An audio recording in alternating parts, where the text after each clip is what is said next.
कभी कभी इंसान की एक गलती इसके लिए गले का फंदा बन जाती है। नाज़नीन चली थी आफिया और अहमर का घर तोड़ने, लेकिन जो दूसरों के लिए कुआं खोदता है खुद ही इसमें गिरता है। नाज़नीन और शारिक के दरमियान गलतफहमी इस हद तक बढ़ चुकी है कि अब नाज़नीन को सब कुछ सच सच बताना होगा, वरना ये न सिर्फ अपना घर बल्कि अपना बेटा भी खो देगी, जिसकी पहले ही अपनी माँ के बगैर तबीयत बहुत ज्यादा खराब हो जाती है। शारिक इसे लेकर हॉस्पिटल जाता है। नाज़नीन को जब इस बात का पता चलता है वो तड़प उठती है, तो अपनी माँ को लेकर हॉस्पिटल पहुँचती है। जब अपने बेटे की हालत देखती है तो उसके पाँव तले से जमीन निकल जाती है। जैसे ही आगे बढ़कर अपने बच्चे को गले लगाने की कोशिश करती है तो शारिक इसे पीछे धकेल देता है। खबरदार, तुम एक बदकिरदार माँ हो, मैं तुम्हारा साया भी अपने बेटे पर नहीं पड़ने दूंगा। नाज़नीन कहती है कि आप यूं मेरे किरदार पर कीचड़ नहीं उछाल सकते, तो फिर सच बता दो नाज़नीन। इसकी माँ कहती है कि अब वक्त आ चुका है बेटा, अगर मजीद तुमने शारिक से कुछ छुपाया तो मुझे लगता है कि ये तुम्हारी सबसे बड़ी गलती होगी और तुम अपना सब कुछ खो दोगी, घर, शोहर, अपनी औलाद। तुम्हें सच बताना होगा ताकि शारिक तुम पर इत्मीनान कर सके। नाज़नीन कहती है कि ठीक है, तो फिर सुने,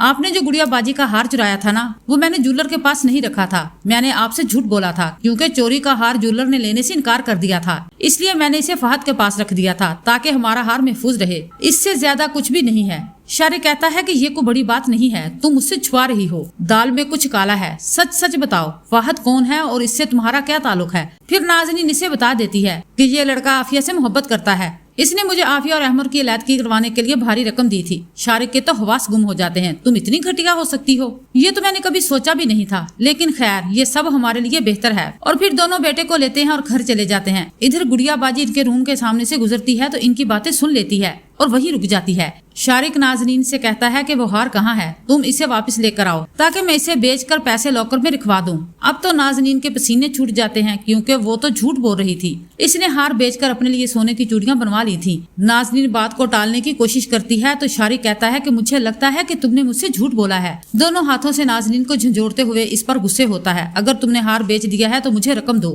नाज़नीन कहती है कि नहीं, मैंने हार नहीं बेचा। गुड़िया बाजी की आंखें खुली की खुली रह जाती हैं। तो मेरा हार शारिक ने चुराया था। गुड़िया बाजी फौरन कमरे में जाती हैं। तुम्हें शर्म नहीं आती, तुमने अपनी बहन को ही लूट लिया, कैसे भाई हो तुम। हर किसी को लालच और हवस ने इस कदर अंधा कर दिया है कि रिश्तों की कदर ही नहीं रही। शारिक कहता है कि आपको गलतफहमी हो रही है। गुड़िया बाजी कहती है कि मैं बच्ची नहीं हूँ, मैंने सब कुछ सुन लिया है और फौरन पुलिस को कॉल करती है। नाज़नीन और शारिक को अरेस्ट करवा देती है। शारिक जान चुका है कि अब हम इतनी जल्दी जेल से बाहर नहीं आ सकेंगे। नाज़नीन, हमें गुड़िया बाजी को इसका हार वापस करना होगा वरना हमारी जमानत नहीं होगी। नाज़नीन अब शिकंजे में फंस चुकी है क्योंकि हार इसके पास नहीं है और ये गुड़िया बाजी को फहद और आफिया के बारे में सब कुछ बता देती है। मुझे माफ कर दें, मुझसे बहुत बड़ी गलती हो गई। मैंने आफिया और अहमर का घर तोड़ने की कोशिश की, लेकिन अल्लाह की लाठी तो बेवाज होती है, जब पड़ती है तो इंसान मुंह के बल गिरता है और फिर उठने के काबिल नहीं रहता। गुड़िया बाजी दोनों हाथ मुंह पर रखकर हैरान हो जाती हैं। तो ये तुम थी जो अहमर और आफिया को अलग करना चाहती थी। मैं तो पहले ही कहती थी कि ये कोई घर का ही आदमी है जो आफिया और अहमर को अलग करना चाहता है।